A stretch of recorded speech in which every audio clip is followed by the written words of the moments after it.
मुख्यमंत्री अपन मंत्रिमंडल संग अयोध्या में श्री राम लला के करीन दर्शन।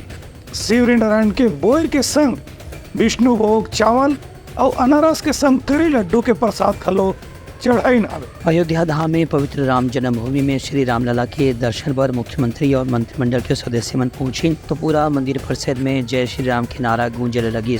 एकर से छत्तीसगढ़ के ननिहाल से आए हुए भक्त मन के स्नेह सिक्त वाणी से पूरा वातावरण एक भक्ति के माहौल में रंगी रही से। मुख्यमंत्री यकीन की शिवरी नारायण में भगवान श्री राम के पुण्य दर्शन की इच्छा जम करेगी रही से अयोध्या में जाके पूरा होगी।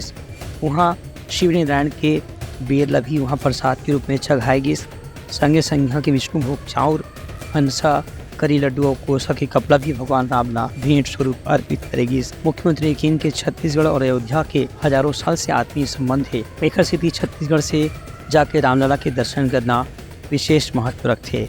ब्यूरो रिपोर्ट उतलंगा न्यूज़।